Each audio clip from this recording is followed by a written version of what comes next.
What the hell are you thinking about? It stinks. Don't you smell it?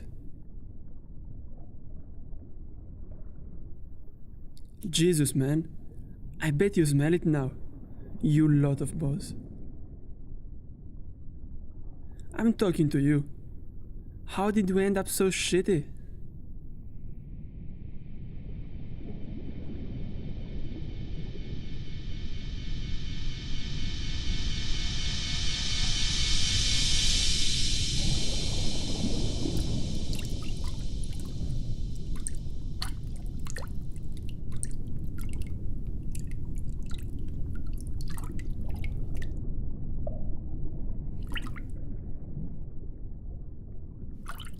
Hello, I'm Martina and I'm a 19 years old Italian photography student based in Scotland. On Friday the 13th of March, the coronavirus started impacting my life. The sheer numbers of people succumbing to the coronavirus is overwhelming every hospital in northern Italy. Although Italy was already locked down, it didn't really feel like a serious threat in the UK. I remember that I was meant to shoot a short film on the 14th of March. It meant a lot to me. On that evening, after weeks of preparation, one actor left due to the virus, and we had to cancel the whole project. I was so pissed off. That evening, I became aware of the crisis. Many more families are going to lose loved ones before their time. Your health system, no matter how good, how efficient, how modern it is, sooner or later will collapse. COVID-19 can be characterized as a pandemic. The following day, I set off with my camera and I started documenting how people were reacting.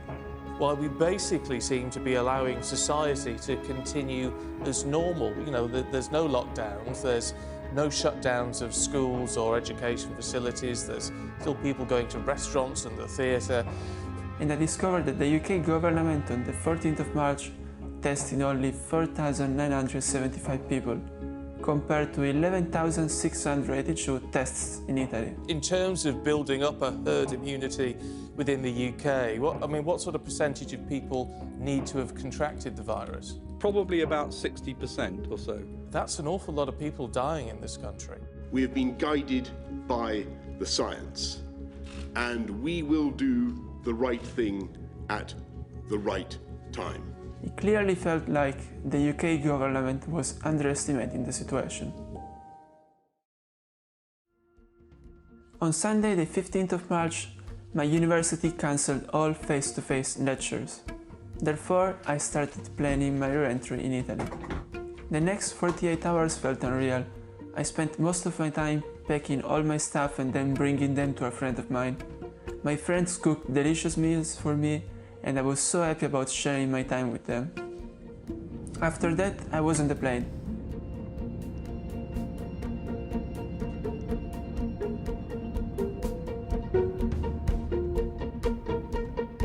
The journey consisted in taking a plane from Edinburgh to Paris, then taking an overnight bus from Paris to Lyon, and finally from Lyon taking 2 trains to finally reach Turin. The flight went smoothly, and I was lucky to find 2 seats next to me free. Unfortunately, one of the trains got cancelled, so I had to come up with a solution. I decided to book a train from Paris to Lyon, and there my dad and brother would be waiting for me. At 7:30 on that evening, I was on the train, and finally at 9:44 I met with my dad and brother, and I was so happy about it that I couldn't stop talking while we were driving back during the night. Hello, I'm Nicoló. I'm 19 years old and my first year photography student like Diego. As the virus continued to spread, people in the student accommodation started leaving, and by the middle of March, all my friends were gone, including Diego. Now is the time for everyone to stop non-essential contact with others and to stop all unnecessary travel. I was at a hospital the other night where I think there were actually a few coronavirus patients, and I shook hands with everybody, you'll be pleased to know, and I continue to shake hands. And I've developed mild symptoms of the coronavirus, that's to say a temperature and a persistent cough. I see this virus as a roulette game, where you bet as much as you can on the number on which you hope the ball will fall. Well, same thing works with all of us, as we always hope that one day the number of new cases will decrease and we'll reach number 0.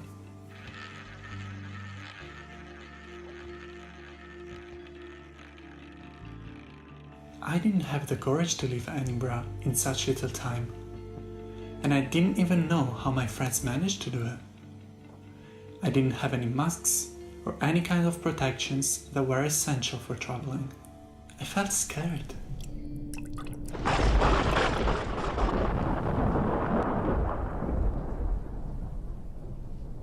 Many more families. Pour réduire nos déplacements et nos contacts. Do not have protective equipment. We don't have the necessary. Et pourtant, I decided to stay in the student accommodation for a bit longer. It wasn't easy to make this kind of decision, but I knew that it would have led to a happy end. Bojana, a really close friend of mine, was in my same situation, and she was the only person I had left who could keep me some company. To fight this terrible feeling of loneliness, we decided to meet every day and spend some time together, to cook and have fun. As days followed, I started booking all my flights and packing my stuff to bring it to a storage nearby. It took me a while to do that, and every time I was packing, I always had flashbacks of me helping my friends doing the same. Time was flying, and once the day of the departure arrived, I also managed to leave the accommodation.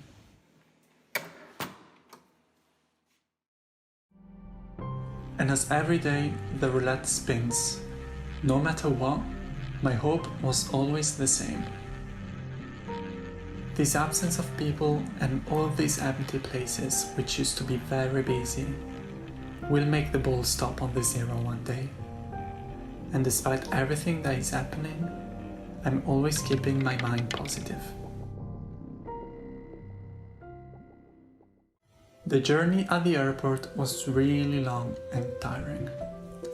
I flew from Edinburgh to London in early morning, and then I had to wait almost 8 hours to get the next plane to Rome, where my dad was waiting for me to take me home. After almost a day of traveling, I managed to get home safe. It felt so awkward though, that my dad and I couldn't even hug or kiss. But despite everything, I was so glad to get home safe.